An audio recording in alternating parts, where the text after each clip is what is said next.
우리가 역사 국정교과서 왜 반대해야 하는지 너무나 이유가 많아서 매일 말할 때마다 다른 이야기를 해도 될 정도예요. 지금 정부가 추진하고 있는 역사 국정교과서는 우리 헌법을 부정하는 반헌법적인 교과서, 또 대한민국의 정체성과 정통성을 무너뜨리는 반국가적인 교과서입니다. 엊그제 황교안 총리 담화 키워드가 두 가지였습니다. 하나 교학사 교과서였고요. 또 하나가 건국이었습니다. 1948년 8월 15일에 대한민국이 건국됐는데 우리는 1948년 8월 15일 대한민국의 탄생을 전 세계에 알렸습니다. 제헌헌법 전문에도 기미 3.1운동으로 대한민국을 건립했다는 것과 그것을 건국이라고 하지 않고 정부 수립이라고 했기 때문에 대한민국을 폄하하고 대한민국의 정통성을 부정한 것이다. 그런 논리.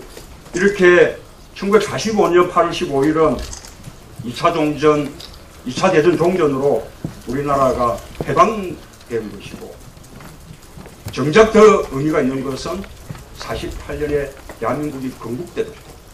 그래서 광복절보다 오히려 건국절을 우리가 더 기념해야 한다.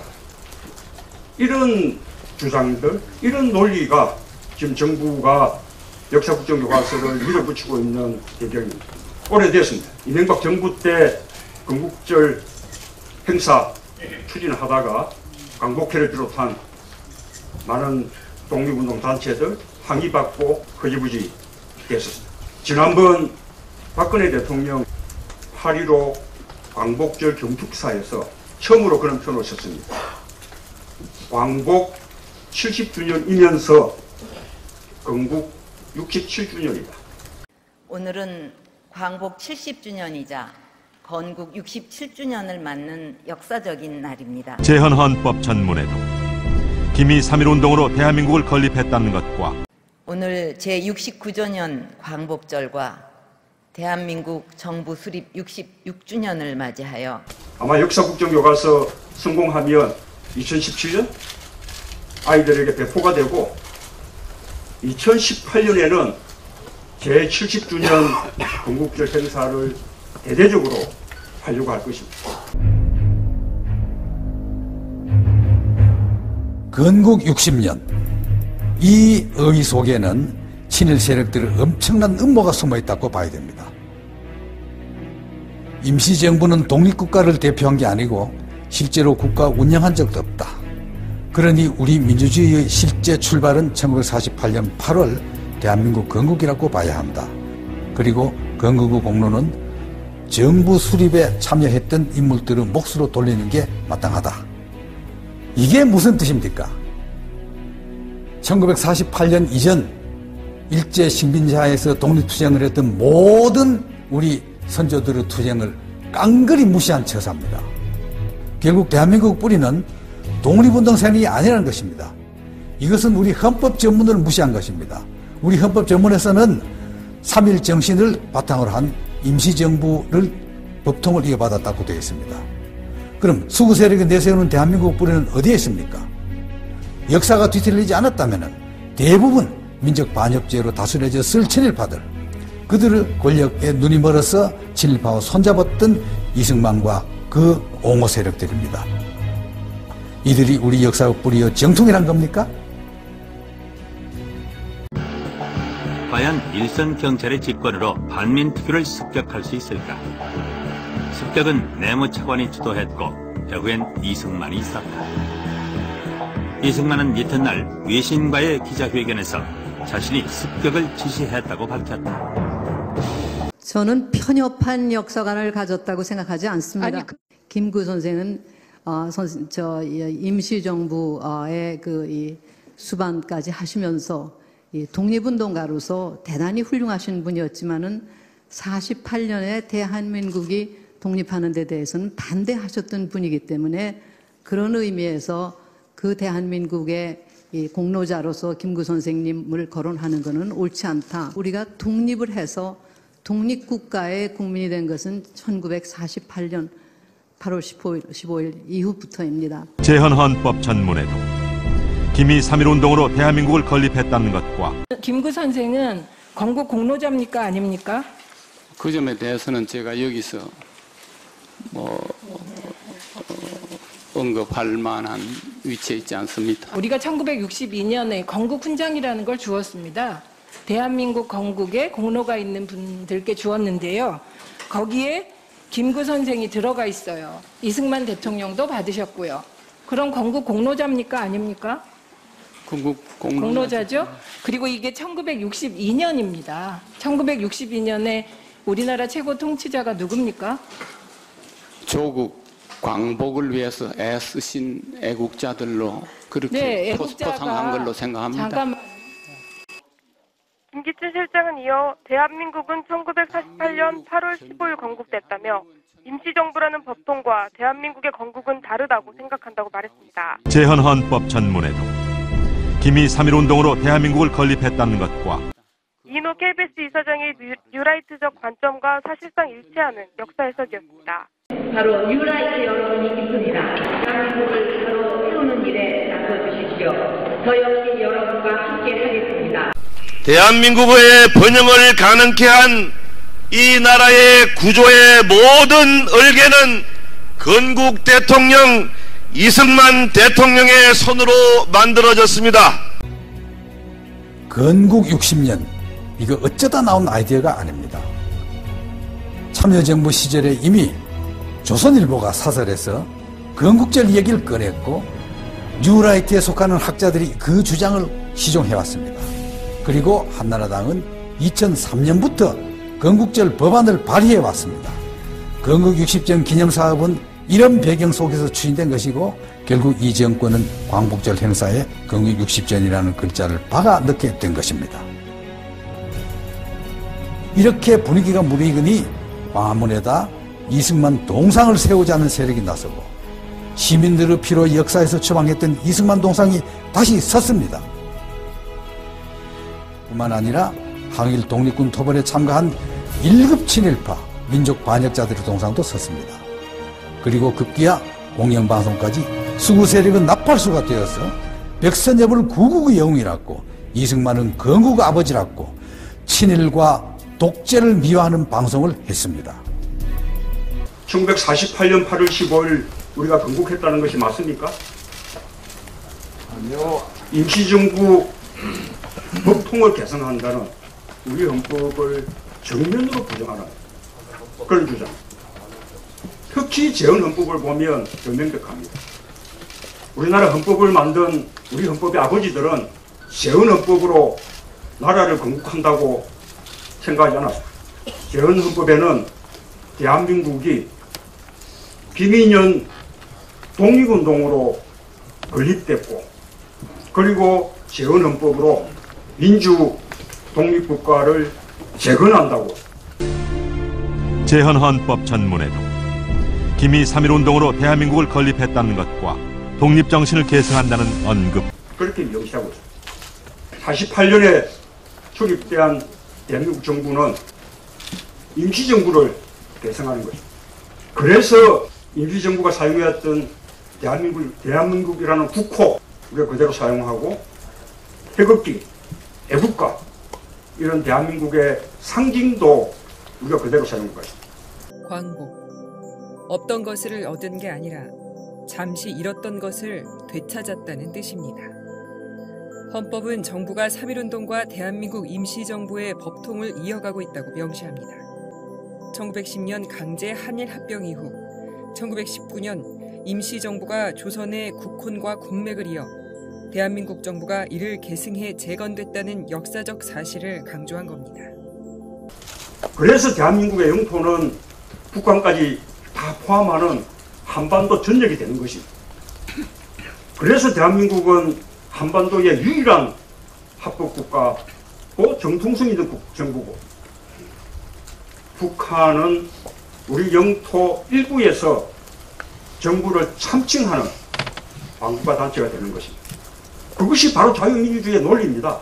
그런데요, 48년도에 대한민국이 건국됐다고 하면 어디서 우리 대한민국의 정통성을 찾습니까?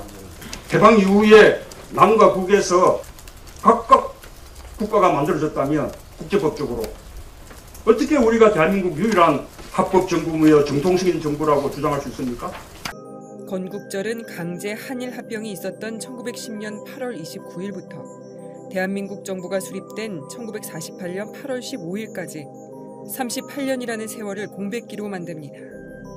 대한민국을 100년도 안 된 신생 독립국으로 전락시키는 겁니다. 그러면 고조선부터 근대 조선까지 이어지는 한반도 역사는 사라지게 됩니다. 이는 한국 고대사를 지방정권에 편입시키려는 중국의 동북공정 시도에 힘을 실어주고 4,000년의 역사를 가진 당국 건국을 신화 또는 무당으로 격화시켜 한국사에서 단군조선을 잘라내려는 일본의 의도에도 부합합니다. 그렇다면 왜 보수진영에서는 건국절 제정을 줄기차게 주장하는 것일까? 하나는 북한과의 단절이라는 평가입니다. 대한민국처럼 북한도 신생 독립국으로 인정해 분단체제를 영구화할 수 있다는 겁니다. 둘째는 친일 행적을 역사에서 지울 수 있다는 분석입니다. 항일 독립운동의 역사가 부정되고 역사적 정당성을 갖지 못한 친일 세력들이 건국공신으로 인정받을 수 있기 때문입니다. 건국절은 2006년 동아일보 기고문을 통해 공론화됐습니다. 광복절을 건국절로 개칭하자는 내용의 법안이 2차례에 걸쳐 발의됐고 정부에서 건국절 제정 홍보 책자를 발행하는가 하면 보수단체도 건국절 제정을 줄기차게 주장했습니다. 이는 심각한 역사 왜곡을 부를 수 있다는 비판을 받았습니다. 건국절 제정은 헌법 개정을 필요로 하고 헌법 개정은 국민투표에 의해서만 가능합니다. 법안을 발의한 국회의원들이 이를 모를 리 없습니다. 되찾은 국권을 헌법을 무시하면서까지 스스로 반납하려는 시도는 결코 용납할 수 없는 일입니다. 1948년 8월 15일에 대한민국이 건국됐다는 주장은 헌법에 반하는 것은 말할 것도 없고 그야말로 대한민국의 정체성과 정통성을 무너뜨리는 그런 반국가적인 주장. 북한을 이롭게 하는 이적행. 제가 어제 한 담화에 대해서 정부가 또 반박 보도자료를 냈던데 제가 공개적으로 다시 한번 박근혜 대통령, 황교안 총리 그리고 김무성 대표에게 묻겠습니다. 대한민국이 1919년 3.1 독립운동에 의해서 그리고 임시정부에 의해서 건국된 것이 아니고 1948년 8월 15일에 처음 건국된 것이냐. 그것이 정부의 견해인지 공개적으로 묻습니다. 그리고 새누리당은 그런 반국가적인 형태에 대해서 왜 침묵하고 있는지 나아가서는 왜 동조하고 있는지 묻습니다.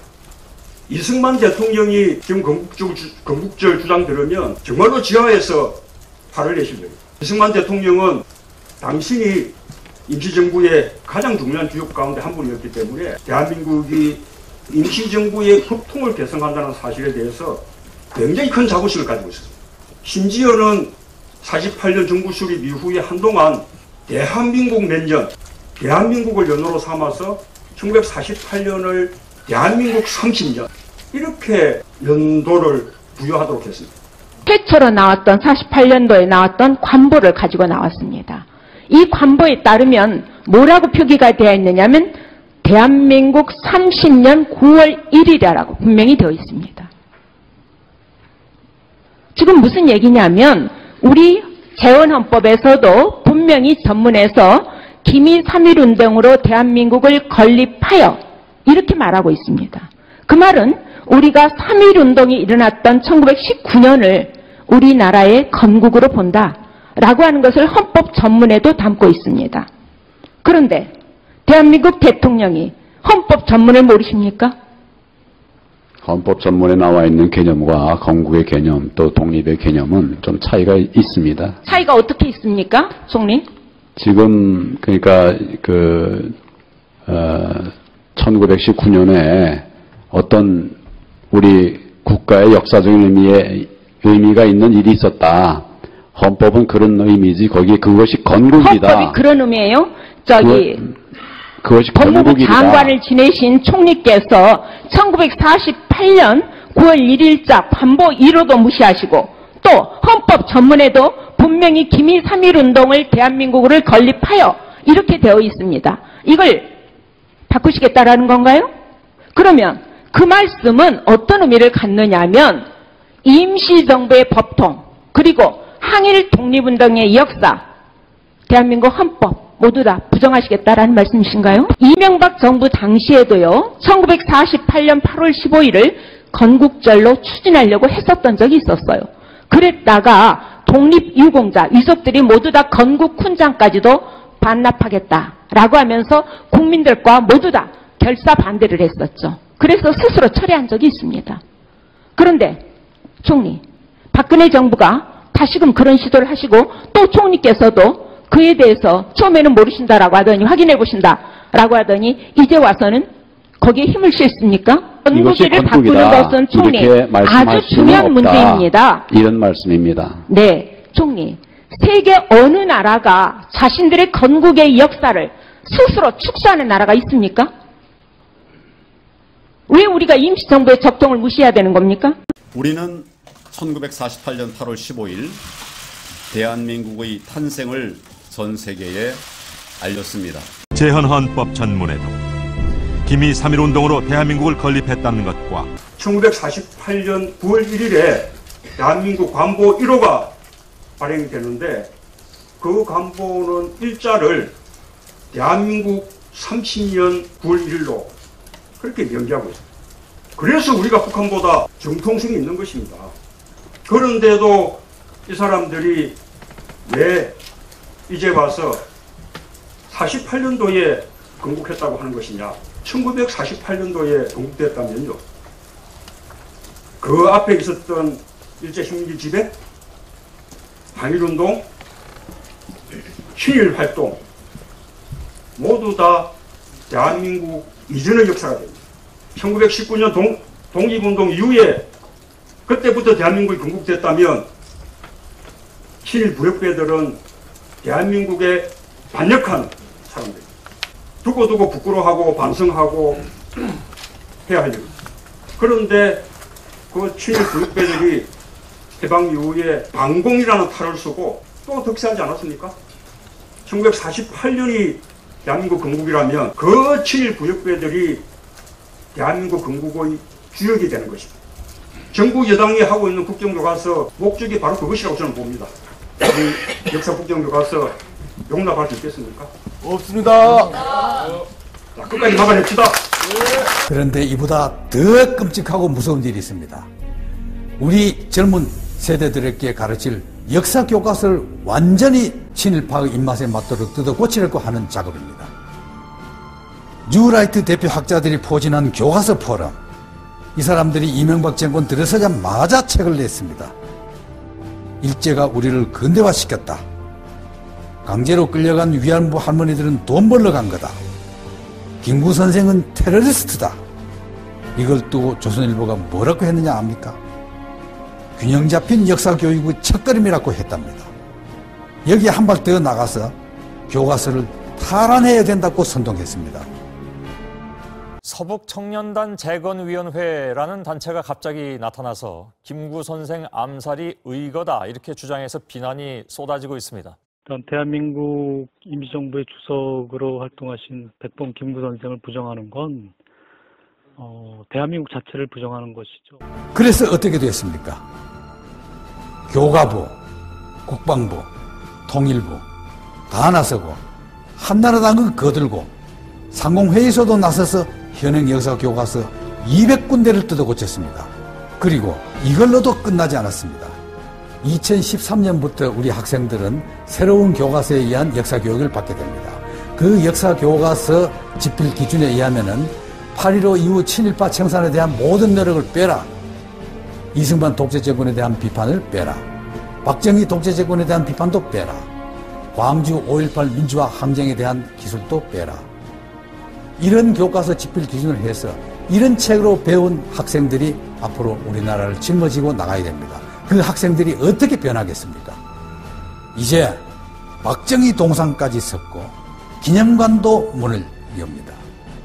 그리고 이명박 대통령 퇴임 전까지 이 모든 역사 왜곡의 그 완결판인 대한민국 역사관을 개관하겠다고 합니다. 학교에서는 교과서를 배우고 집에서는 방송에서 익히고 거리에 나서면은 각종 동상과 전시회, 기념관을 통해서 또 왜곡된 역사를 배우는 이런 비참한 현실이 우리 앞에 다가오고 있습니다. 친일의 뿌리를 둔 추구 세력이 역사적 정통성을 완전히 통째로 가져가겠다는 것입니다. 역사는 과거가 아닙니다. 역사는 현실 정치입니다. 이명박 정권 들어서서 역사 분야에서 가장 먼저 추진한 것이 뭐였는지 기억나십니까? 모든 과거사위원회를 없애는 것이었습니다. 멀게는 동학혁명부터 일제 때 강제동원 피해 문제, 그리고 8.15 후에 독재 정권이 권력을 유지하기 위해서 국민들을 탄압하고 학살했던 역사, 부당한 권력이 국민들을 희생시켰던, 억울하게 만들었던 그런 모든 국민들의 원한을 풀어주기 위해서 만들었던 과거사위원회. 그런데 어떻게 됐습니까? 한나라당이 집권하기 바쁘게 그나마 남아있던 위원회들조차도 연장하는 것을 반대하고 결국은 다 문 닫아버렸습니다. 도리어 국민들은 피가슴에 멍든 상처를 그대로 간직한 채 현 정권은 모든 것을 은폐하기에 바빴습니다. 그 대신 이 수구 세력들이 뭘 했습니까? 건국 60주년 기념사업을 했습니다. 취임 한 달 보름 만인 4월 2일 대통령의 첫 국정연설이 잡혔다. 그가 막 국회로 들어서는 순간 야당 의원들은 야유를 보내고 일어서지도 않았다. 대통령에 대한 최악의 대우였다. 연설은 38분 동안 진행됐다. 한나라의 대통령이 향후 펼쳐갈 국정운영의 원칙이 발표되는 순간이었으나 야당 의원들은 경청하는 모습이 아니었다.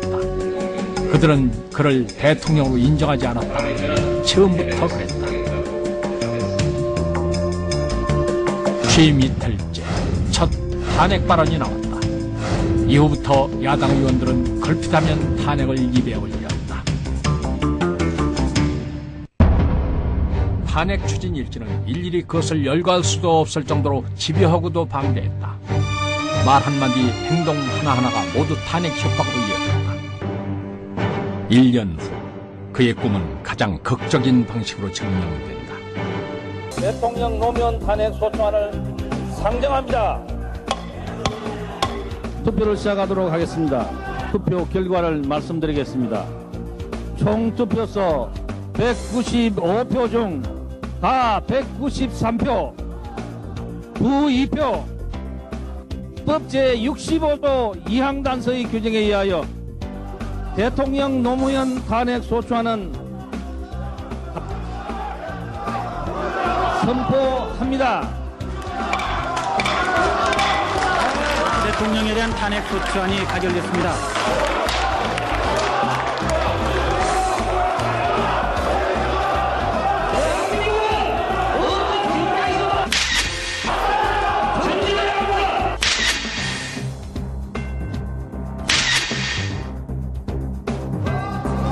대한민국 만세, 자유민주주의 만세, 16대 국회 만세. 2004년 3월 10일 끝내 대통령 탄핵이 가결됐다. 사상 초유의 상황이었다.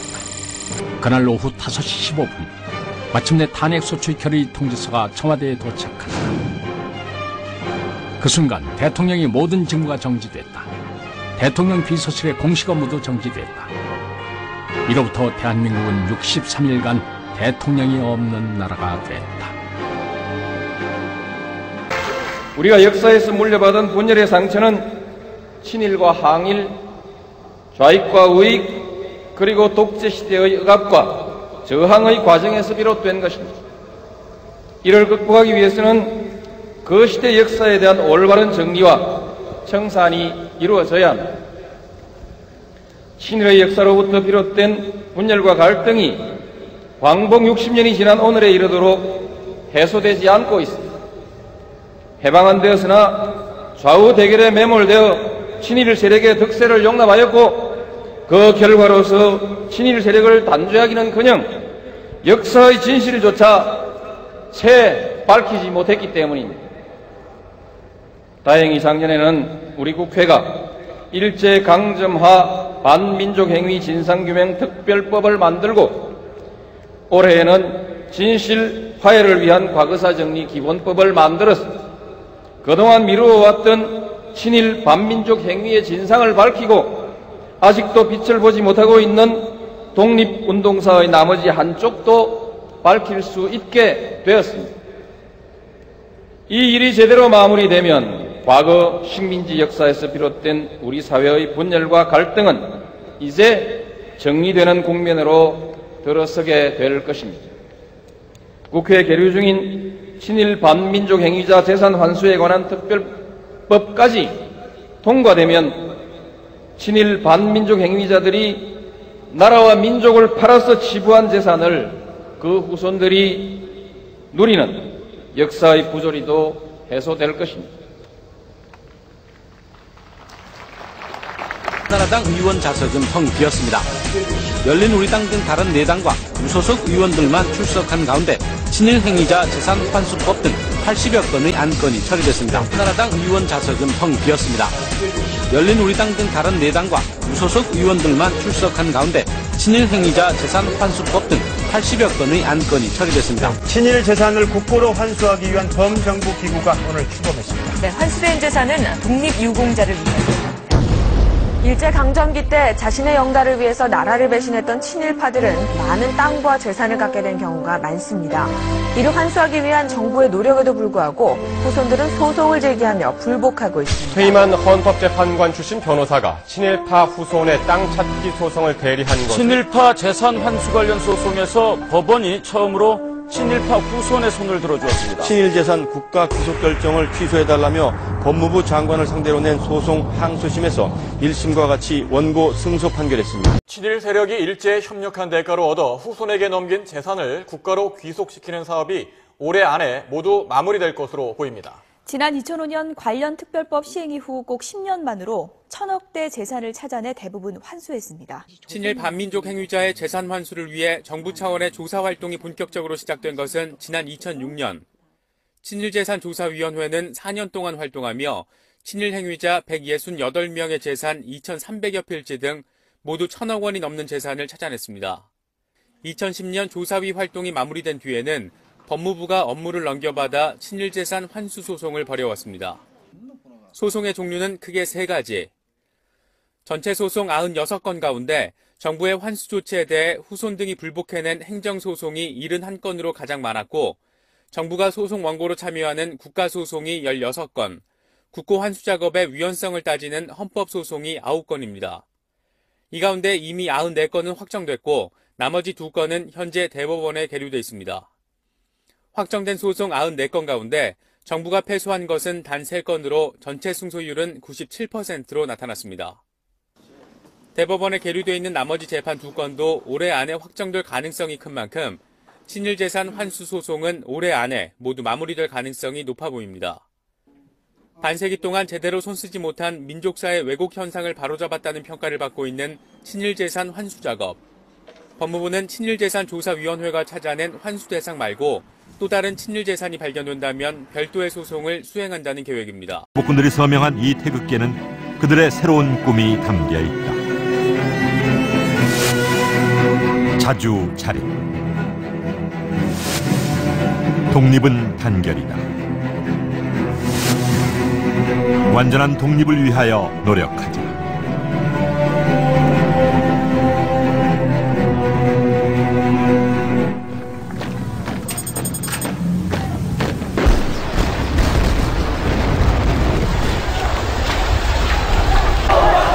그 꿈을 이루기 위한 김준엽의 장정은 독재에 대한 저항으로 이어졌다. 국민적 화해를 이룩하기 위하여는 대통령 직선제를 택하지 않을 수 없다는 1987년 8월 5일 당시 대학 총장직에서 물러나 있던 김준엽은 비밀리에 누군가를 만난다. 개헌 논의가 한창 진행 중인 시점 김준엽은 광복군의 임무를 다하기 위해 그를 불렀다.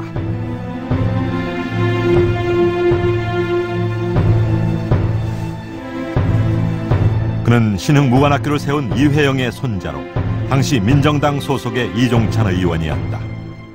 6.29 선제 선언 끝나고 나서 이제 헌법을 개정을 할 때인데 한번 저를 좀 만나자고 그래서 만났습니다. 만났는데 김준엽 총장이 저를 보고 이것을 이어야 된다. 아주 강도 높게 저한테 얘기를 하시더라고요. 김준엽이 강조한 것은 헌법 전문에 들어갈 내용이었다.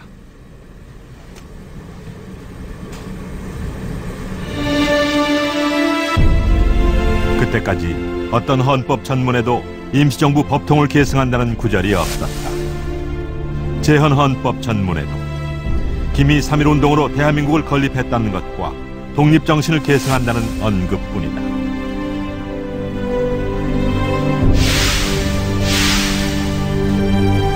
유신헌법과 80년 개정헌법도 마찬가지다. 정신을 이어받는 거와 법통을 계승한다는 거는 이거는 차이가 있다. 그러니 이 문제를 갖다가 완전히 이번에 반영을 시켜달라. 그리고 마침내 새로운 헌법이 만들어졌다. 대한민국은 대한민국 임시정부의 법통을 계승한다는 사실이 명문화됐다. 김준엽의 노력이 결실을 맺은 것이다. 법통이라고 하는 것은 그 사전적인 걸로 보면 법과 전통입니다. 그다음에 그 전통을 계승한다고 하는 것은 선열들이 쌓아나왔던 어떤 그런 그 문화유산, 정신, 이것을 그대로 이어받는다. 그런 뜻이죠. 그래서 대한민국 임시정부의 법통을 계승했다고 하는 것은 지금 대한민국은 대한민국 임시정부를 그대로 이어온다. 그런 얘기입니다. 이후에도 김준엽의 장정은 계속됐다. 중국 상해 만국 공묘에는 외국인들이 묻혀있다. 1990년대까지 이곳에는 조국으로 돌아오지 못한 임시정부 요인들의 유해가 방치돼 있었다. 임시정부 군무부장을 지낸 노백님, 임시정부 대통령을 역임한 박은식, 법무총장을 지낸 신규식 등 임정 요인들의 유해를 확인한 김준엽은 이들 유해를 고국에 모셔오기 위해 동분서주한다.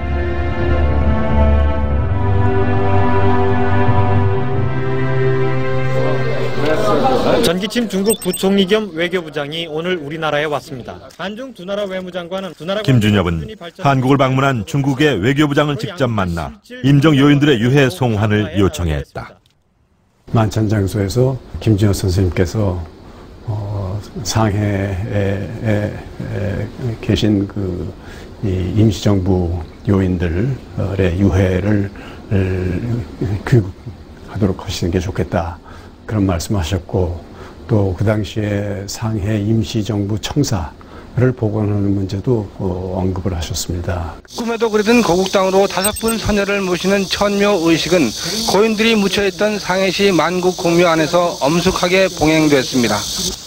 그해 8월 마침내 임정 요인 5분의 유해가 조국으로 돌아왔다. 광복 48년 만에 이루어진 유해 송환이었다. 교민들이 차례로 분향 헌화했습니다. 시기는 늦었습니다만 지금이라도 이렇게 봉환할 수 있어서 여간 기쁘지 않고 이것이 우리 헌법에 있다시피 대한민국 정부는 대한민국 임시정부의 법통을 계승한다고 하는 것이 되어 있는데 이번에 봉함으로 말리면서 그 사실이 국내외로 아마 확고부동하게 주장이 되지 않겠는가.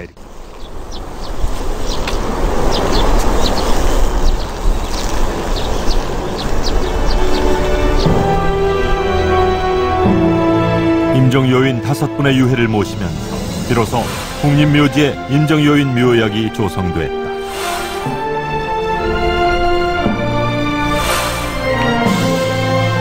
그렇게 김준엽은 마지막 임무를 완수했다.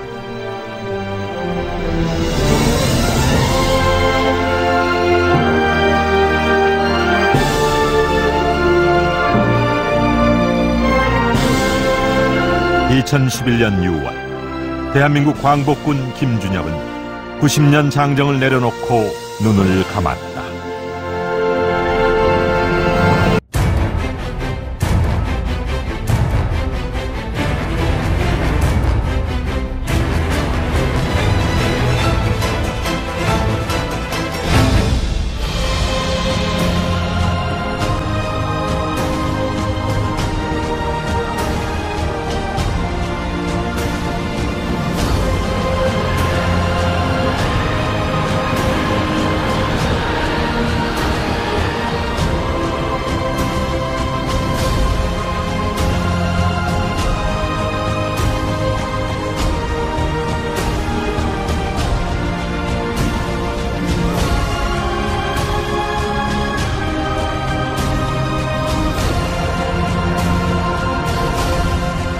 일본군을 탈출한다고 하는 것은 일본군에게 엄청난 동요를 가져와서 일본군에게 큰 타격을 주는 그러한 상황이었습니다.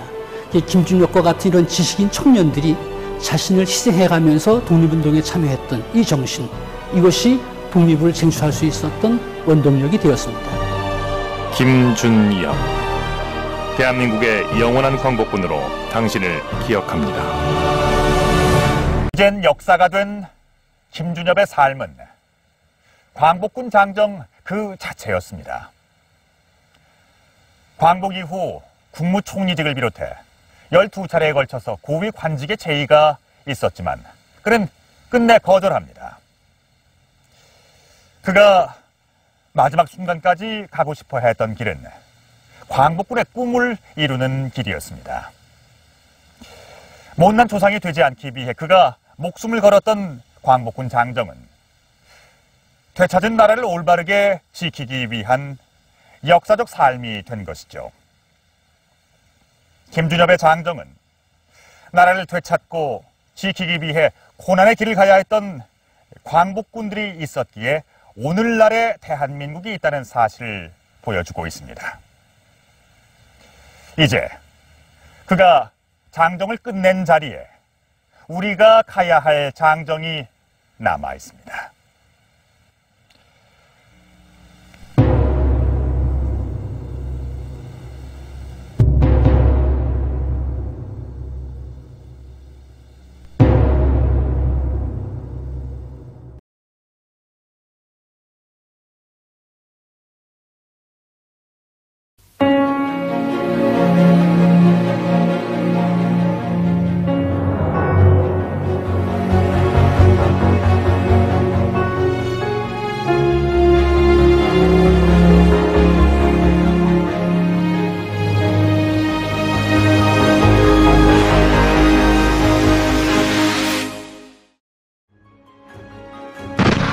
비록 그것이 정의라 할지라도, 비록 그것이 진리라 할지라도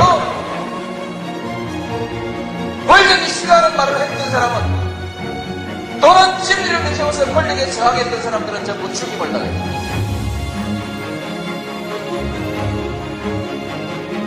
한국에서 부귀영화를 누리고자 하는 사람은 모두 권력에 줄을 서서 손바닥을 비비고 머리를 조아려야 했다.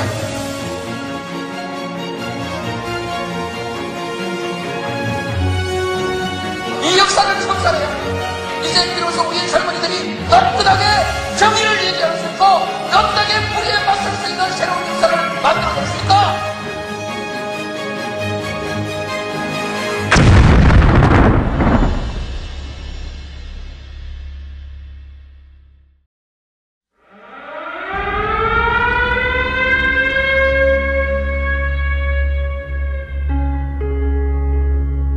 김구, 김은봉 둘이 합작을 해서 경성에서 암살작전을 벌인다. 정독부에서 뽑은 최고의 친일파 강인국과 카와구치, 우리의 타켓이다.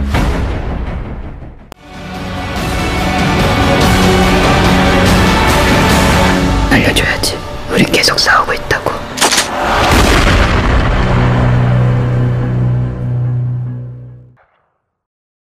그 다음에 세 번째는 중앙선거관리위원회의 개표 조작이었습니다. 개표 결과를 사전에 입력한 사실이 확인됐습니다. 서울시 송파구 선거관리위원회는 선거일 하루 전인 2012년 12월 18일 오후 1시 11분에 개표 결과를 서버에 입력한 사실이 확인됐습니다. 그 자료는 2012년 12월 19일 다음 날 개표한 결과와 일치합니다. 어떻게 투표 하루 전날 입력한 개표 결과가 선거 당일날 투표 결과와 일치할 수 있는 것인지, 이것은 도무지 납득할 수 없는 상황입니다. 세 번째 사례입니다. 개표소에서 지역 선거관리위원장이 개표 선언을 하기도 전에 전국에 방송되는 선거방송에서는 개표 결과가 국민에게 방송됐습니다. 서울시 영등포구 대림 3동 제7투표구 개표 상황을 보면 영등포구 선거관리위원장이 개표 결과를 공표한 시각이 12월 20일 0시 16분이었습니다. 그런데 중앙선거관리위원회가 언론사에 제공한 개표 결과의 제공 시각이 12월 19일 22시 35분이었습니다. 결과적으로 개표 개시 1시간 41분 전에 개표하기도 전에 중앙선거관리위원회에서는 언론사에 개표 결과를 통보함으로써 전 국민에게 개표가 개시되지도 않았는데 개표 결과를 발표하는 이런 조작의 사례가 나타났습니다. 결론적으로 박근혜 대통령의 정통성은 없습니다. 선거 부정, 개표 조작의 증거들이 명명백백하게 밝혀지고 있기 때문입니다. 자, 네 번째 사례입니다. 선거관리위원장이 개표 결과를 공표하기 전에 개표 방송이 나갔습니다. 경기도 용인시 기흥구 신갈동 제8투표구에서는 선거관리위원장이 개표 결과를 발표하기 1시간 15분 전에 개표 방송이 나가버렸습니다. 보십시오. 19시 31분에 개표 시작, 20시 51분에 개표 종료입니다. 선거관리위원장의 개표 결과 공표 시각은 21시 41분입니다. 그런데 용인시 선관위는 언론사의 개표 결과를 20시 26분에 전송합니다. 개표 결과를 공표하기 1시간 15분 전에 방송이 나갔습니다. 개표가 한창 진행 중인 시각에 개표 방송이 나갔다는 말입니다. 자, 다섯 번째 사례입니다. 개표 방송이 나간 후에 개표한 사례입니다. 영등포구 대림 3동 제7투표구입니다. 23시 16분에 개표 시작을 해서 23시 31분에 개표가 종료됩니다. 선거관리위원장은 투표 결과를 자정이 넘은 0시 16분에 공표합니다. 그런데 영등포 선거관리는 개표 결과를 22시 35분에 언론사로 전송을 합니다. 자, 결론적으로 투표함을 열기 41분 전에 언론사에 개표 결과를 보냈습니다. 선거관리위원장의 개표 결과 발표 1시간 41분 전에 개표 방송이 나갔습니다. 정말 기가 막히지 않습니까? 세계에서도 공정성을 인정받고 있는 우리 대한민국의 중앙선거관리위원회의 명예를 훼손하는 아주 심각한 발언이라고 말씀을 드립니다. 중앙선거관리위원회 자료라고 말씀드리지 않아요, 지금? 자, 마지막으로 하나만 더 볼게요. 부산시 사상구 엄궁동 제6투표구입니다. 21시 34분에 개표를 시작해서 21시 46분에 개표가 끝납니다. 선관위원장은 개표 결과를 22시 09분에 공표합니다. 그런데 개표 결과를 언론사에 제공한 시각이 20시 57분이었습니다. 그러니까 개표 방송이 나간 37분 후에 개표가 시작이 됩니다. 개표 방송이 나간 1시간 12분 뒤에 개표 결과가 공표됩니다. 참으로 어처구니 없는 일입니다. 이와 같은 일들이 전국 각 지역 선관위에서 60% 이상 벌어지고 있습니다. 이것이야말로 개표 조작이 아니고 무엇입니까? 존경하는 국민 여러분, 소련의 독재자 스탈린은 이렇게 말했습니다. 투표는 인민이 하지만 개표는 권력자가 한다. 투표하는 자는 아무것도 결정하지 못하고 개표하는 자가 모든 것을 결정한다고 말했습니다. 소련의 독재자 스탈린이 말한 이 현상이 대한민국에서 지금 벌어지고 있습니다. 결론적으로 박근혜 대통령의 정통성은 없습니다. 선거 부정, 개표 조작의 증거들이 명명백백하게 밝혀지고 있기 때문입니다. 오늘날 사법부와 행정부는 권력의 시녀가 되어버렸습니다. 박정희는 군사 쿠데타로 권력을 찬탈했고 그에 따라 박근혜는 선거 쿠데타로 권력을 잡았습니다. 박근혜 정권의 정체성은 과연 무엇입니까? 뼛속까지 진일에 피가 흐르는 친일파 후예들이 권력의 중심에서 역사를 왜곡하는 정권, 유신 잔당들이 광풍으로 박정희 유신 망령이를 부활시키는 정권, 수구 반통일 세력들이 민족 통일을 외면한 정권이라고 저는 규정합니다. 저는 국민의 이름으로 대법원장과 중앙선거관리위원장께 요구합니다. 대법원은 18대 대통령 선거 무효 소송을 당장 속개하십시오.